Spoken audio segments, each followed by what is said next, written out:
Programa Reamilton Espíndola. Aqui, e eu tô muito emocionado hoje, viu? Né, estamos aqui com o Gabriel, né? E a gente, primeira vez que eu estou vendo ele pessoalmente, né? Mas a gente já tem uma história de 1 ano e 9 meses atrás, de uma situação que ele estava entrando no mercado de trabalho, e é isso que nós vamos falar hoje, né? Olá, Gabriel, boa tarde, tudo bem? Tô bem, meio nervoso, mas tô bem. Tá bem?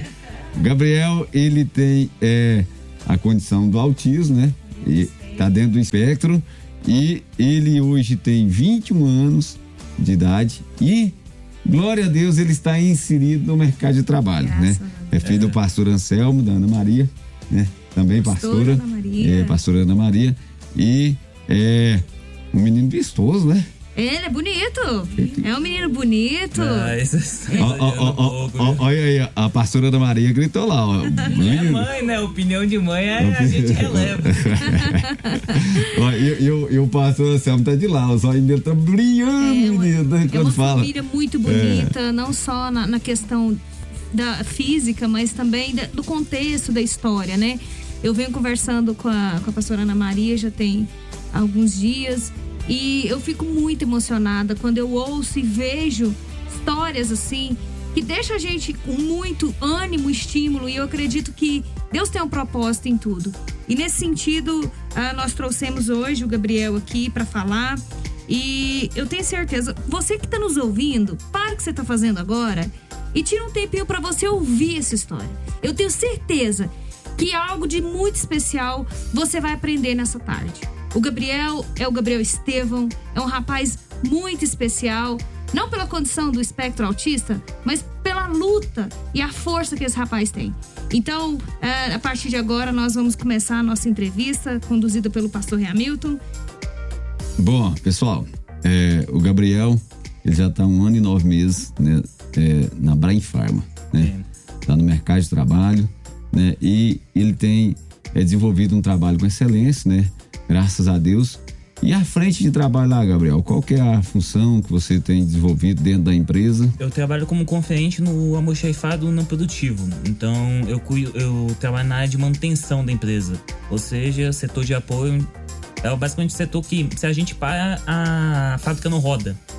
Então, basicamente, enquanto as pessoas recebem férias coletivas, nosso setor está sempre trabalhando. O setor de manutenção é também o que tem maior quantidade de hora extra, por exemplo. Eu já, ano passado mesmo, se eu lembro bem, eu fiz quase mais de 20 horas só de hora extra no meu primeiro ano na empresa. A empresa depende muito. E no caso dos conferentes, a gente tem a função de receber materiais de peças para manutenção das máquinas, parafusos, peças, porcas. Então a gente recebe material do Brasil e internacional. Atualmente, de estoque físico, a gente tem mais de 50 milhões só em materiais armazenados. Então é uma responsabilidade bem grande. E no caso, eu exerço função atualmente, principalmente na parte mais administrativa. Eu ajudo com questão de baixa de estoque e atendimento aos clientes internos. É o que eu cuido atualmente, mas eu tô meio que servindo de, como que eu posso falar, pau pra toda obra nessa situação. Porque eu tô meio que preparando um terreno pra uma pessoa que vai pegar essa função de definitivo, por assim dizer. Então, quer dizer que, desde o parafuso, as engrenagens, as correias, né, você tá na situação de conferente e entende essa gestão dentro da indústria. Sim, no caso, eu nunca fiz questão de recebimento de carga, porque é uma parte da função de conferente, mas eu já fiz parte de atendimento de balcão, no qual eu tenho que verificar referência de material para fazer a expedição, porque se você tem muito material extremamente parecido, tem material que muda 1 centímetro no tamanho, na variação na matéria-prima do que ele faz. Então, qualquer coisa, tudo lá é gerenciado por grandes valores. Tem peças lá que vai 50 milhões, e tem peças que são extremamente parecidas com aquela que vale R$10.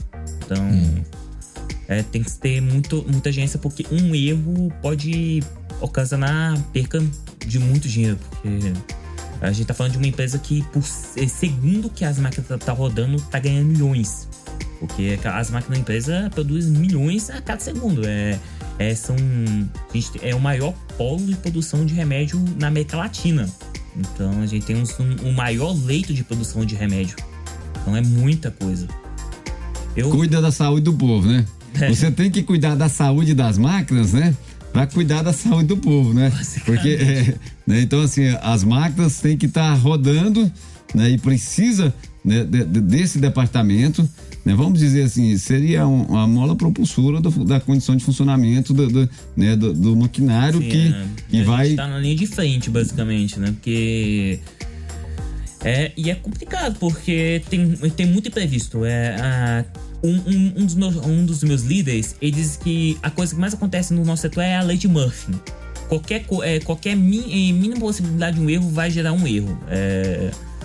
Às vezes você pensa que uma coisa insignificante, você esqueceu de etiquetar um material da forma correta, você pode causar um furo de estoque, que pode acarretar outro. Então, sempre é um efeito dominó. É tudo muito bem calculado. É um setor que você tem que ter atenção absoluta em tudo que você faz. Então, acaba gerando uma carga bem alta de estresse. Gabriel, por exemplo, você falou de estoque. Então, existe essa situação, né, que é necessário, né? Por exemplo, nós vamos usar aqui a caneta esferográfica. Entrou, existe essa planilha, existe essa transposição para o estoque digital, né, que é né, computadorizado. Né? Sim, a gente usa uma ferramenta no qual ela regula o estoque. Então, tudo que entra e sai do estoque é automaticamente regulado pelo sistema. Pelo sistema. Então, se passar algo despercebido, dá um furo no estoque e às vezes você pode acarretar um grande problema. Às vezes tem a peça lá dentro, né, e não está constando no estoque da empresa. Porque o setor trabalha muito da questão de... Às vezes ocorre erro no próprio sistema. Isso é inevitável. Máquinas vão falhar. Mas os erros mais comuns é erro humano. Erro humano é muito comum. Então, é inevitável, né? Mas as pessoas acabam tentando acelerar uma coisa, esquece de fazer outra e acaba virando uma grande bola de neve que acaba sempre dando dor de cabeça no final. É verdade. Agora, Gabriel, você já tá lá 1 ano e 9 meses, né? E esse é o seu primeiro emprego, né? Sim, meu primeiro emprego. Seu primeiro emprego. Tive sorte de ser um emprego já com carteira assinada, né? Porque a maioria das pessoas não tem essa possibilidade. Não é só autista. E essa emoção desse primeiro emprego? Eu sempre admirei meu pai. Meu pai, ele foi uma pessoa trabalhadora desde nova. Então, quando eu era mais novo, eu queria trabalhar. Mas meu pai e minha mãe sempre diziam: Gabriel, primeiro estuda. Então, segui minha vida e estudei. Aí eu cheguei na minha maioridade e eu pensei, eu não sei direito ao certo o que eu quero fazer da vida. Eu já tinha muitas ideias, mas nada que eu me criasse uma motivação certa pra eu seguir em frente com aquilo. Então, eu quero trabalhar. Aí foram 2 anos procurando emprego, de toda forma que é possível, até que surgiu uma oportunidade. Eu já tinha tentado uma vaga para aquela empresa, como menor aprendiz.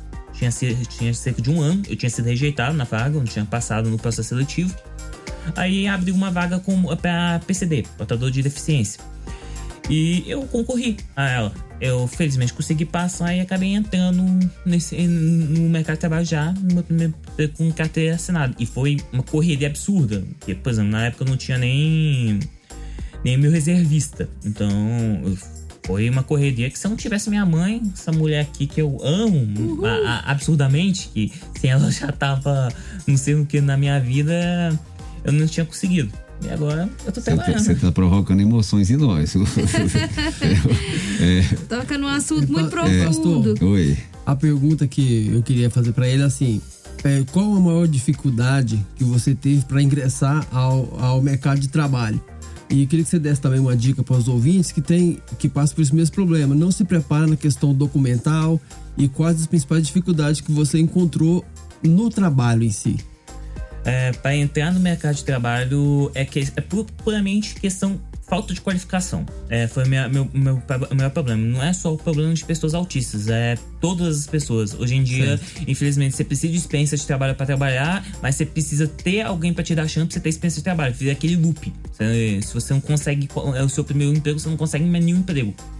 Aí eu fiquei preso dentro de parte por isso. Eu não tinha experiência de trabalho, nem era concursado ou formado em alguma coisa. Essa foi uma das minhas maiores dificuldades. Como eu disse, também não tinha questão da minha reservista na época. Eu tava 1 ano atrasado na questão da reservista. Graças a Deus eu consegui pegar a dispensa, porque pessoas com grau de autismo conseguem a dispensa a questão de servir.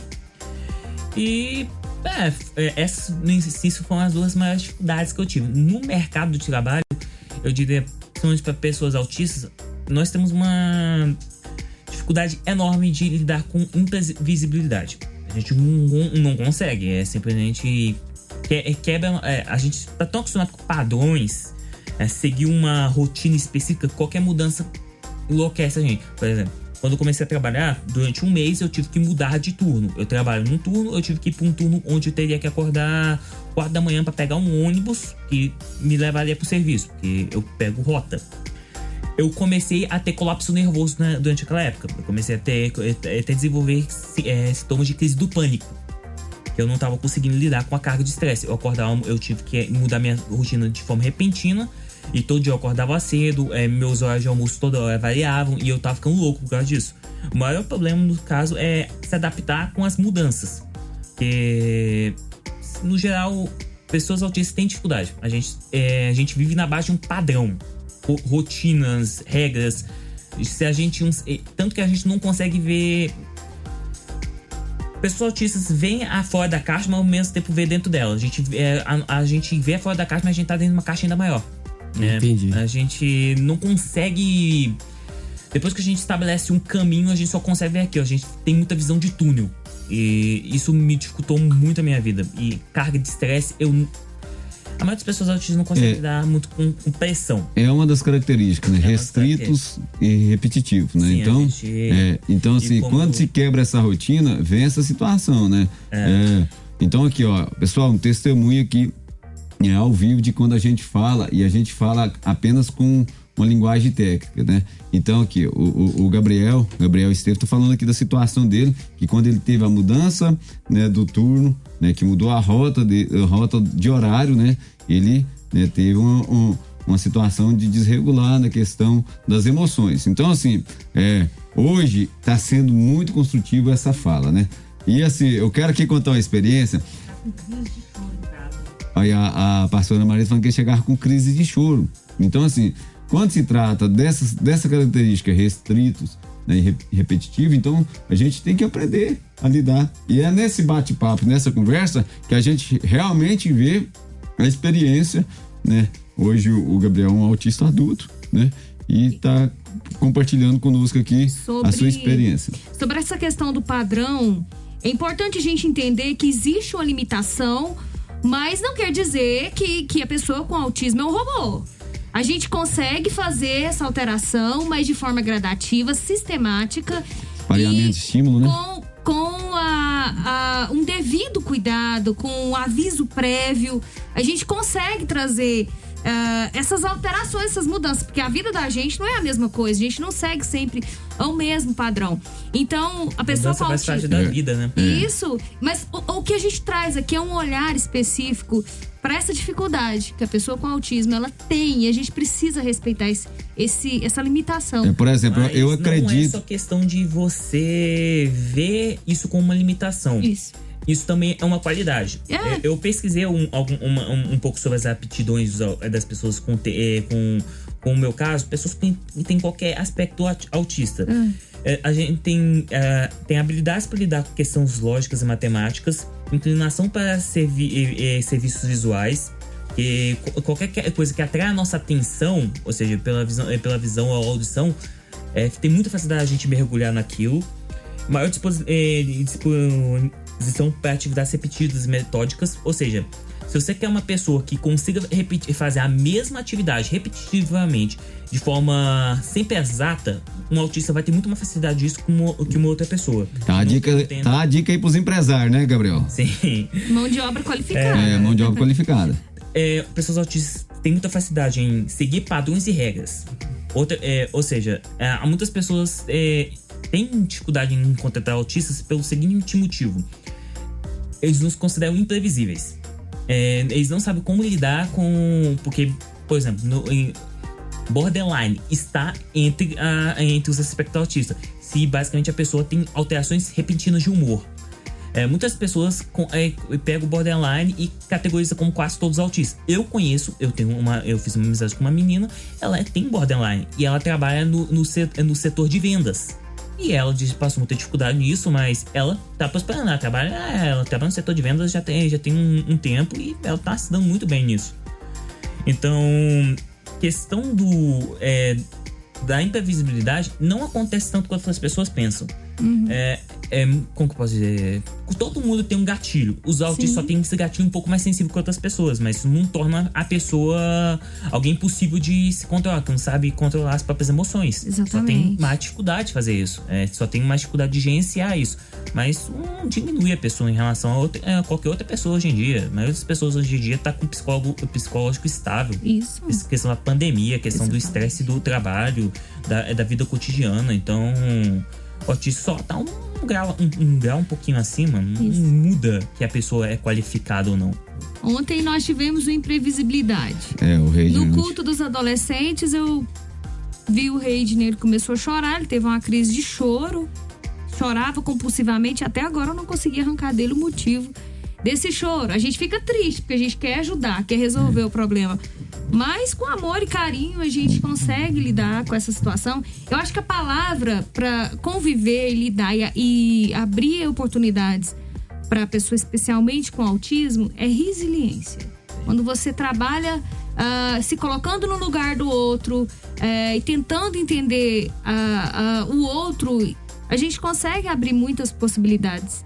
Bom. E é disso que a gente é nisso que a gente acredita. Quando a gente fala do diagnóstico precoce, que já tem 10 anos que nós estamos nessa luta, a gente fala do diagnóstico precoce porque a gente pensa lá na frente. Nós estamos numa sociedade capitalista. Sim. É muito mais fácil, mais lucrativo.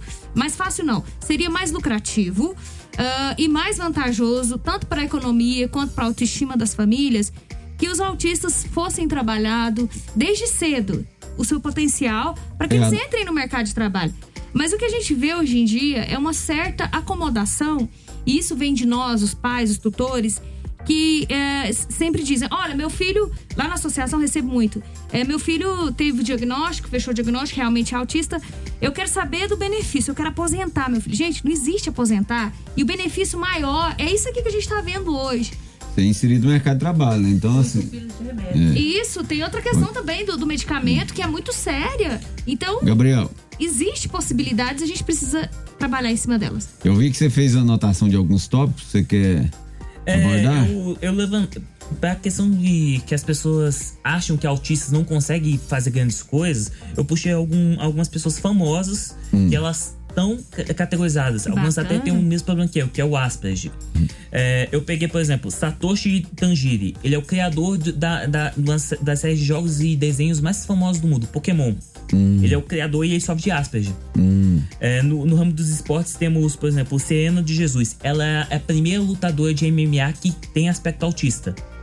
Como que é o nome dela? Que nós vamos passar pro Júlio. O Júlio, Serena de Jesus. sabe o Júlio, aquele que trabalhava lá na Bray Farm, Moreno? Era o Então, segurança. É o segurança lá. Ele é meu assessor hoje. Ele tá falando aqui, ó, eu ajudei esse menino. Ele tá falando.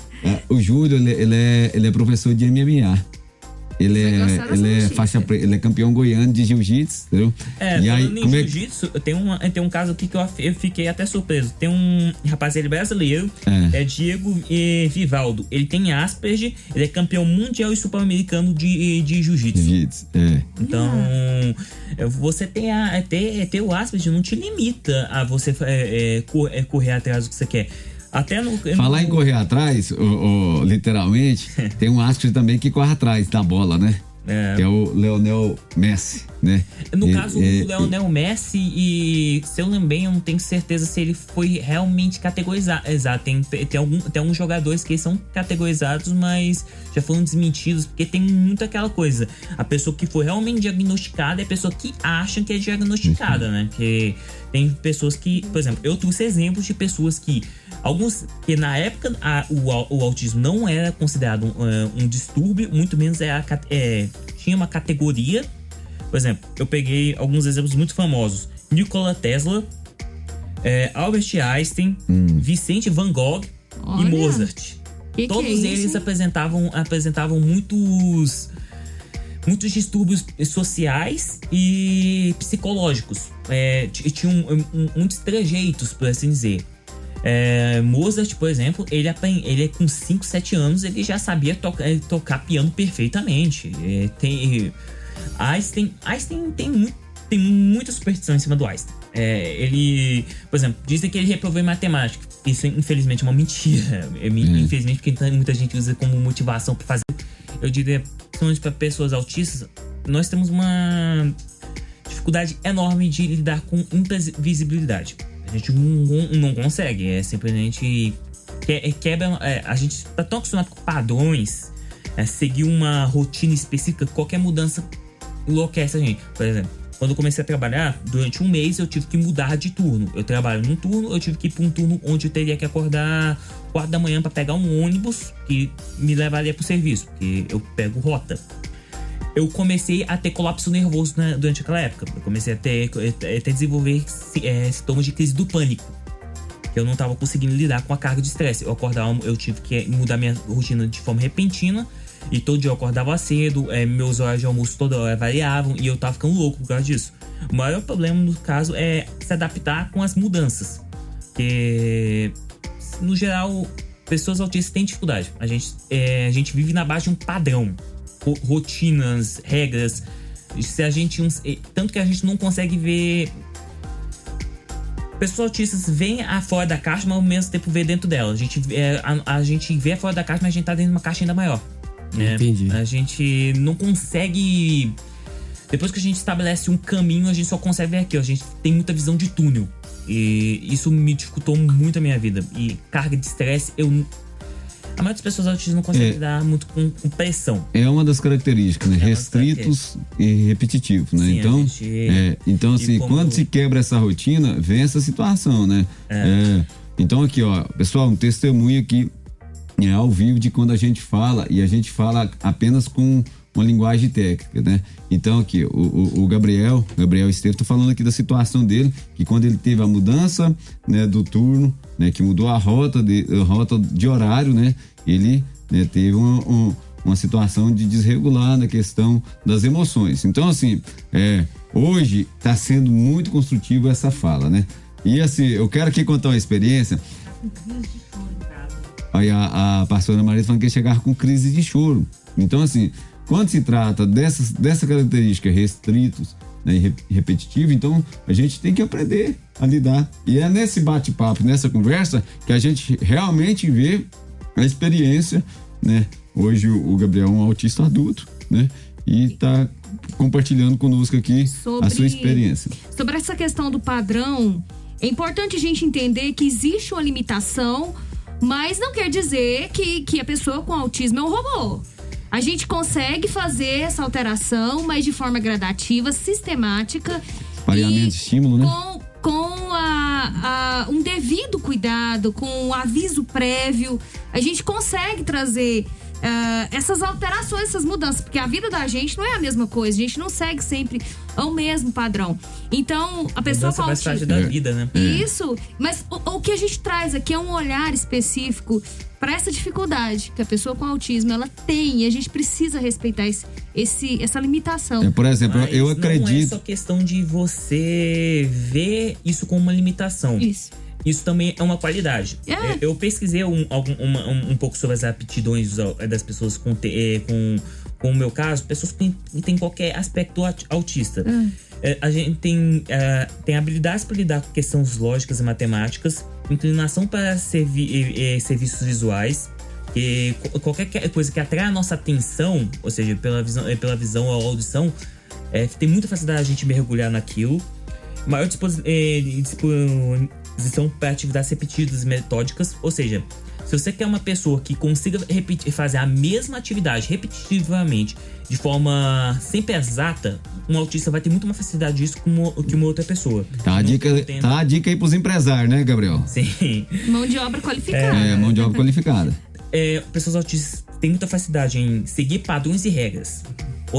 Ou seja, há muitas pessoas têm dificuldade em contratar autistas pelo seguinte motivo. Eles nos consideram imprevisíveis. Eles não sabem como lidar com... Porque, por exemplo, borderline está entre os aspectos autistas. Se basicamente a pessoa tem alterações repentinas de humor.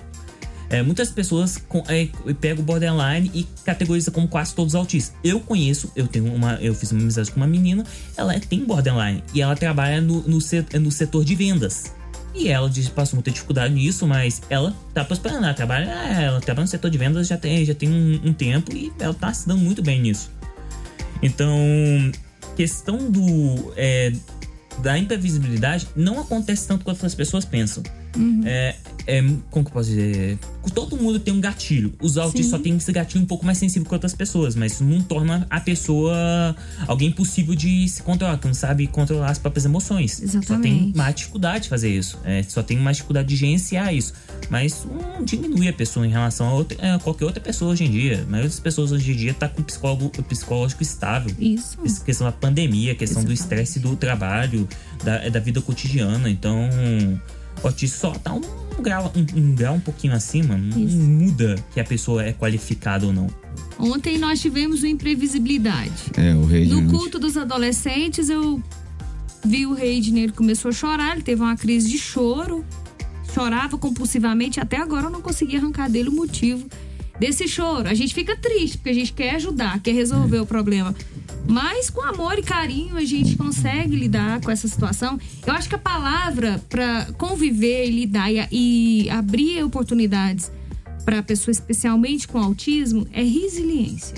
Quando você trabalha se colocando no lugar do outro e tentando entender o outro, a gente consegue abrir muitas possibilidades.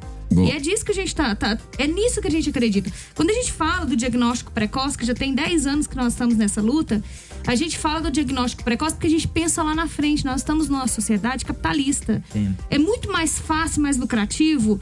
Mais fácil não, seria mais lucrativo e mais vantajoso, tanto para a economia quanto para a autoestima das famílias, que os autistas fossem trabalhados desde cedo o seu potencial para que eles entrem no mercado de trabalho. Mas o que a gente vê hoje em dia é uma certa acomodação, e isso vem de nós, os pais, os tutores, que sempre dizem, olha, meu filho, lá na associação recebo muito, meu filho teve o diagnóstico, fechou o diagnóstico, realmente é autista, eu quero saber do benefício, eu quero aposentar meu filho. Gente, não existe aposentar, e o benefício maior é isso aqui que a gente está vendo hoje. Ser inserido no mercado de trabalho, né? Então, assim... E isso, tem outra questão também do medicamento, que é muito séria. Então... Gabriel... Existe possibilidades, a gente precisa trabalhar em cima delas. Eu vi que você fez a anotação de alguns tópicos, você quer abordar? Eu levanto pra questão de que as pessoas acham que autistas não conseguem fazer grandes coisas. Eu puxei algumas pessoas famosas que elas estão categorizadas. Algumas até têm o mesmo problema que é o Asperger. Eu peguei, por exemplo, Satoshi Tajiri. Ele é o criador da série de jogos e desenhos mais famosos do mundo, Pokémon. Ele é o criador e ele sofre de Asperger. No ramo dos esportes temos, por exemplo, Serena de Jesus. Ela é a primeira lutadora de MMA que tem aspecto autista. Como que é o nome dela? Que nós vamos passar pro Júlio. Serena de Jesus. Sabe o Júlio, aquele que trabalhava lá na Bray Farm, Moreno? Era o segurança. Era o segurança lá. Ele é meu assessor hoje. Ele tá falando aqui, ó, eu ajudei esse menino. Ele tá falando. O Júlio, ele é professor de MMA. Ele é faixa preta, ele é campeão goiano de jiu-jitsu, entendeu? E aí, em jiu-jitsu, tem um caso aqui que eu fiquei até surpreso. Tem um rapaz, ele é brasileiro, é Diego Vivaldo. Ele tem Asperger, ele é campeão mundial e super-americano de jiu-jitsu.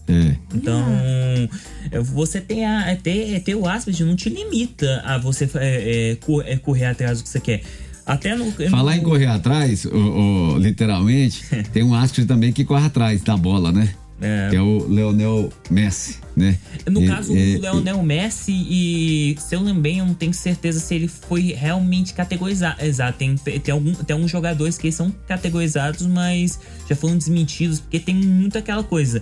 A pessoa que foi realmente diagnosticada é a pessoa que acha que é diagnosticada, né? Que tem pessoas que, por exemplo, eu trouxe exemplos de pessoas que na época o autismo não era considerado um distúrbio, muito menos tinha uma categoria.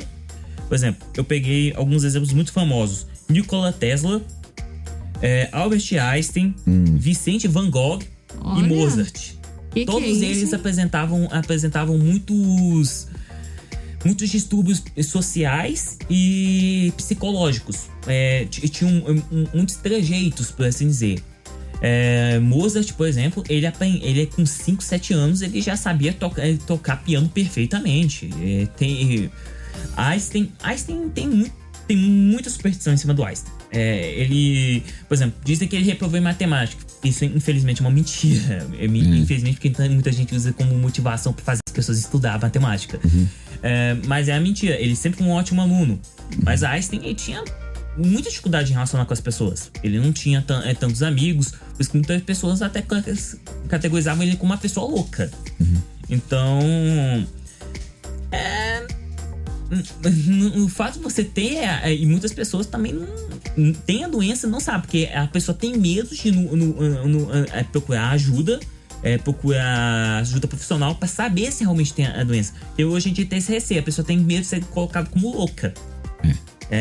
Por ela ter um grau de autismo. É isso, né? Pessoal, tem gente que confunde, coloca autismo no mesmo grau de sociopatia. Que a pessoa. Que eu, por exemplo, eu tenho Asperger. Uma das características de Asperger é que eu tenho problemas de empatia. Eu não consigo entender muito bem como funciona o sentimento das outras pessoas, e inclui os meus próprios. E a falta de empatia é colocado como um dos sintomas para a sociopatia. Aí as pessoas pegam uma coisa com a outra, superstição uma coisa ali e junta. Tenta colar peças que não tem nada a ver, né? Então, tenta juntar duas peças que não encaixam. Principalmente distinto. Gabriel, e a sua visão como profissional e projetos futuros? Parece que tem novidades aí, né? Eu vou fazer o concurso do Banco do Brasil. Olha aí, rapaz. E, pra ser sincero, o que eu realmente quero fazer, eu tenho 2 motivações na minha vida que eu quero muito fazer na minha vida. Que seria estudar psicologia. Que bacana. Primeiro, para ajudar outras pessoas que sofreram o mesmo problema que eu. Que eu tive muito problema disso quando eu era mais novo. Eu só fui categorizado com Asperger quando eu tinha 15 e 16 anos. Então, durante todo esse tempo eu tive muitos problemas em relações na escola, eu sofri muito bullying, eu tinha muita mania de perseguição, eu tinha muito hábito, eu acabava muito ir pra coordenação porque eu não me dava bem com os meus colegas. Então, ajudar na questão do diagnóstico mais cedo, ter me auxiliado muito durante a minha infância, durante o início da minha adolescência, ajudar outras pessoas. E também eu sempre, minha válvula de escape sempre foi ler. Eu sempre gostei muito de literatura de todos os gêneros. Então, uma outra coisa que eu queria fazer muito, se a inspiração vir na minha vida, né, é escrever um livro algum dia. Quando eu for mais velho, provavelmente, né, que quando eu vou desacelerar um pouco a minha cabeça. Mas, no caso agora, eu tô procurando a estabilidade financeira e também pra minha cabeça, né, porque infelizmente, apesar de eu agradecer muito pela oportunidade de emprego, cada dia que passa eu sinto que não é muito pra mim, porque o fato de ser tanta coisa imprevisível, acontecendo tanta coisa ao mesmo tempo, não encaixa com a minha cabeça. Então, bom, assim, foi bacana a experiência, mas você tem sonhos, né? Sim, eu tenho sonhos. É igual o Eduardo terminou de cantar aqui, Eduardo, os sonhos não podem acabar, né? Então, você tem projetos. E essa é a verdade. Então, né, que Deus te abençoe, né, que seus sonhos se realizem, né, que o concurso venha. Se eu puder, só deixar uma mensagem para outras pessoas que estão ouvindo e tem a questão do autismo, nem seja Asperger, seja qualquer outro problema do autismo. A coisa é simples. Tenta. Você pode ter todos os receios do mundo. Você pode ter... Sua autoestima pode estar baixa. Você pode ter alguns sintomas de depressão, que infelizmente pessoas autistas têm uma tendência maior. Mas não desiste, tenta. Se você nunca vai saber que você vai dar certo ou errado se você não tentar. Um amigo meu que vem me ajudar bastante, conversa bastante comigo, ele fala isso, que não adianta você ficar só murmurando, só se colocando pra baixo. Você tem que tentar, senão no final você vai chegar no final da sua vida e vai perceber, se arrepender por você nunca ter tentado. A única dica que eu tenho isso é tenta. Antes de desistir, antes de colocar barreiras, tenta. E não tenta só depois de você ter caído na primeira vez. Continua tentando, e se realmente não for aquilo, passa pra outra, mas você não pode desistir. É isso. É isso aí, tente. Tá a dica do Gabriel, tente. Não desista. Não é verdade? Gabriel, meu muito obrigado, tá? Eu que agradeço. Te agradeço, né? Você enriqueceu, né? E é bom que hoje, né, nós pudemos trazer aqui, né, realmente, de fato, quem convive e vive todos os dias com a condição do transtorno espectro autista, que é o Gabriel. Né? E a mamãe tá feliz, pastora Ana Maria, né? E eu não vou ver o fim disso. O pastor Anselmo tá ali. Tá ali com... Antigamente, quando nós íamos pro estádio pra ouvir o futebol, era com radinho, né? Ele tá ali com o celular escutando ali, né? O pastor Anselmo da audiência. Deus abençoa, tá? Meu muito obrigado. Eu tá? que agradeço pela oportunidade, viu? Vamos bater uma prosa depois, tá bom? Um abraço. Obrigado. Programa Hamilton Espíndola.